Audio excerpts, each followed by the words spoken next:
Hello, everyone, and welcome back. My name is Greg Furman, and this is the VantagePoint AI Market Outlook for the week of December the 28th, 2020. Now, as one of the final presentations of the year, of course, we'll have one more to start the new year at the end of this week. We can see that the dollar here remains under pressure. It's desperately trying to break through this key vantage point T-cross long at 90.65. We are unable to do that. Now, in my respectful opinion, we are likely to break through this area after we get through holiday trade. I don't advise to put a lot of trades on during the holidays between now and January 1st. We've got very thin, very illiquid markets. But the key levels to watch this week is, again, 90.65. If we can break through that, then the dollar trend here could potentially reverse. We're hovering down in this lower area around 89.64, but we keep bouncing away from this. Now, if we push down below here, the dollar is likely to make another run lower. But in most cases, when real money comes back into the market in January, the dollar will move back in towards its monthly cycles, where we see strength in the dollar between the end of the month and into the 8th or ninth of the new month. That's basically the way we would look at that. Now, our additional indicators we would look here from the dollar is, again, using the predicted moving average by itself. We're looking for the market to hold above 90.27. If we can continue to hold above 90.27, then we will challenge that secondary level, and that will point towards a reversal. Now, we can assess here again using the RSI a little more effectively. If we're looking for a breakout for the RSI to hold above the 50 and above the 60 level, that will indicate a more bullish momentum in the market. Now, with this dollar weakness, we can see that gold is rebounding. It's trying to push higher. We've had a slightly higher high here, putting up to about 1912.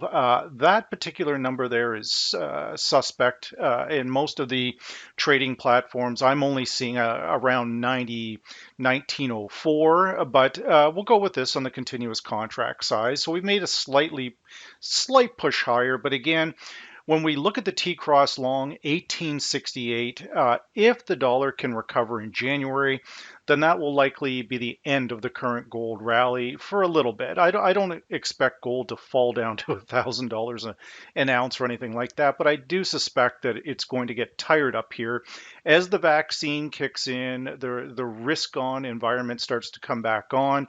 We should see gold separate with the current correlation to the S&P 500.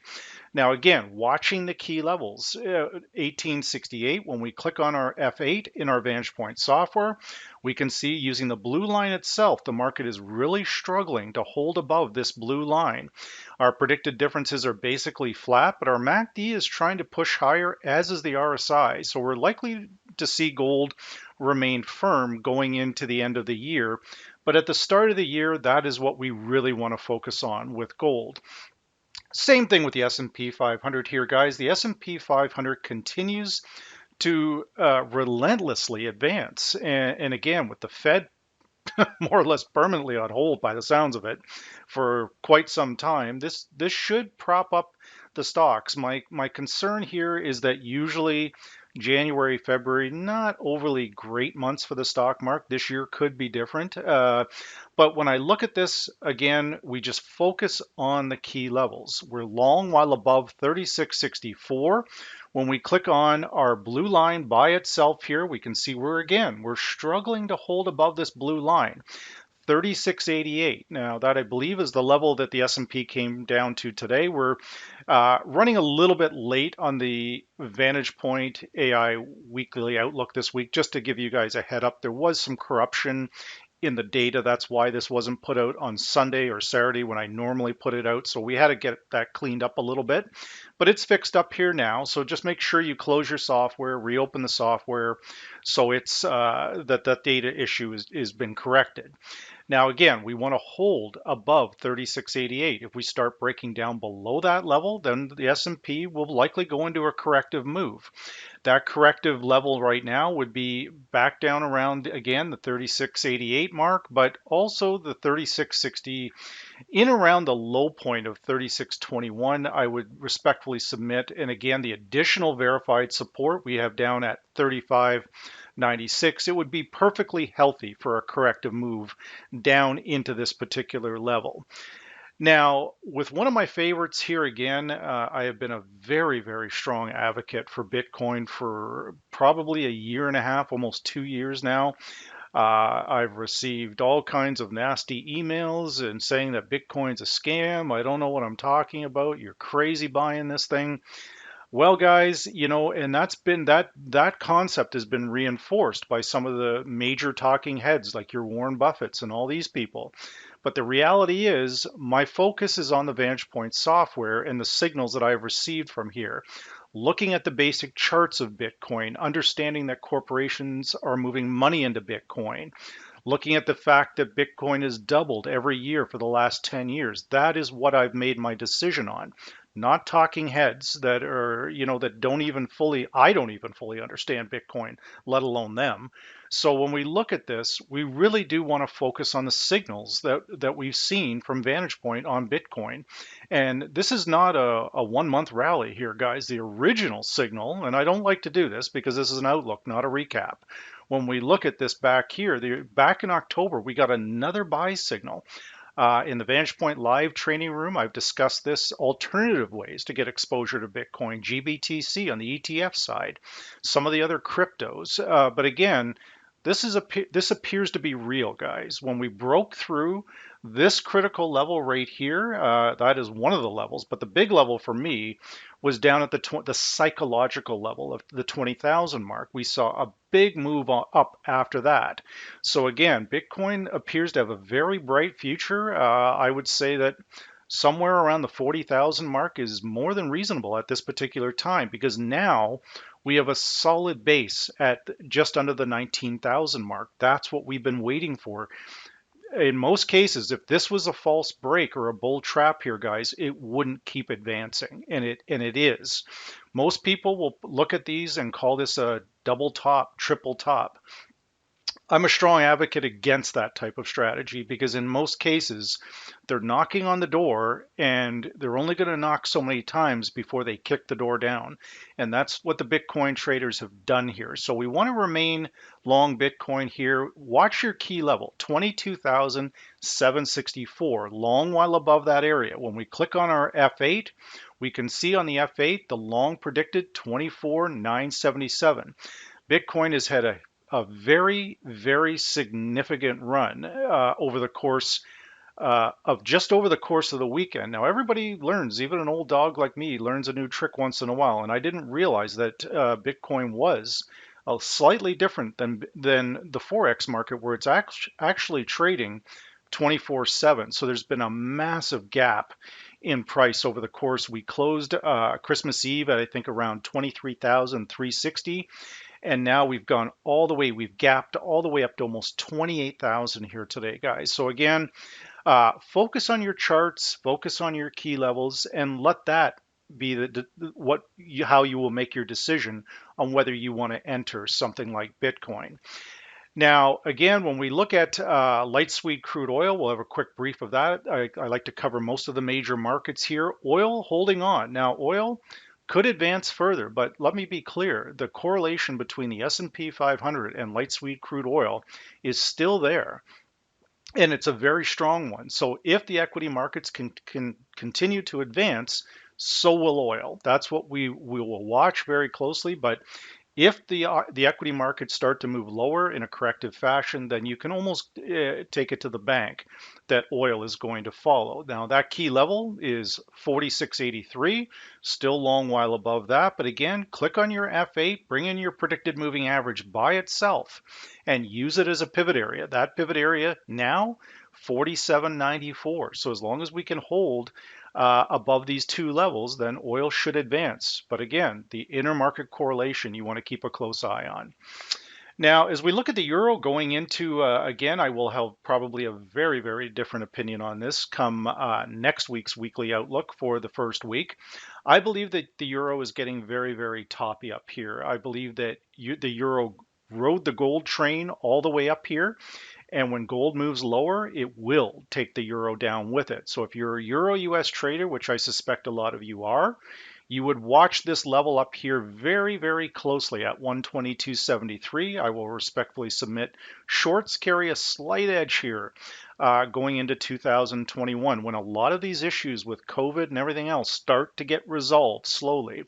So right now, our key vantage point level is 121.34. On a breakdown below that level, that should signal a much deeper corrective move lower on the euro. But again, getting close to the flame here, we use our blue line, our long-term crossover with the blue line only, and using that as a pivot, 121.94. We want to see if we can close today, Monday, below this particular level. And if we can stay below 121.94, then shorts are definitely in play. The pound dollar going into next week, once again, we're coming up to a level where we've already been at here, guys. I think that Brexit is potentially behind us now, but is this now just a buy the rumor, sell the fact, and the pound will continue its decline? We shall see. The high right now, 136.24. That's the level we're dealing with to start the week. However, the key vantage point levels down here, and again, that T-cross long, 134.31, we're still long while above this level here, guys. Okay, we're looking for a tracement, which I believe at the time I'm presenting this video, the last time I had a little peek at this, around 11, I believe around 11:15 a.m. Eastern, the pound was right around this particular level. So if it's going to bounce, it's going to bounce out of this particular area right here. But again, when we use our blue line by itself, we get an additional pivot area, that level coming in at 135.04. It's okay to break down below it here, guys. It's whether we close below it. That's the thing to watch. So watch the two aforementioned levels, and if they hold, then we will see the pound go higher. Right now, we've got our MACD supporting longs. We've got our predicted RSI above the 60 level. Neural index is positive. The predicted differences are making me a little nervous there because I'm not getting a clean signal out of it right now. But again, I think buying on dips is still a reasonable play, but you're going to have profit taking. You're going to have thin, illiquid markets this week. Do not trust price one bit on any of the markets. This brings me to the dollar yen. The dollar yen at writing again is challenging the T-cross long, 103.75. Very often what happens on Monday, the exact opposite happens on Tuesday. If the dollar yen turns back down, that will be a warning sign that, again, the equity markets are likely to turn down with it. So we will monitor this very, very closely. But this is the key level you want to watch for a complete reversal on the yen. We need to close above 103.75, a minimum of 2 days in a row. When we click on our F8, you can see that the market is attempting that right now by bringing in the long predicted, the predicted moving average by itself. We can see that pivot area very clearly. And right now, that clear level is 103.53. I would argue that the market is technically long while above 103.53, but we must push through. And I'm just going to round it out for everybody, the 104 level. If we push above 104, stay above 104, then the dollar yen could be getting ready to reverse. But I will share some information with you guys that the Bank of Japan, the Prime Minister of Japan, is telling the Bank of Japan, my understanding, it's verified, it's not fake news, that they are going to protect the 100 level on the dollar yen. I don't like the sound of that at all because we've seen what has happened in the past with pairs like Euro Swiss franc. Very dangerous when these banks get involved with trying to control the market. The market is far bigger than a couple of central banks, and they may be able to hold the 100 level or protect it or scare us into thinking they're going to protect it, but then the market could come roaring back and drive it much lower. So keep that under your hat and make sure you're aware of that, but it would suggest that the Bank of Japan is expecting the dollar yen back at the 100 level, and they are telling the bank is the Prime Minister of Japan is telling the central bank, the Bank of Japan, you are not to allow it to go lower than that. So that is going to increase volatility, spikes in the market. Be very, very cautious. Now, when we look at the US CAD, again, we pushed through that key vantage point level.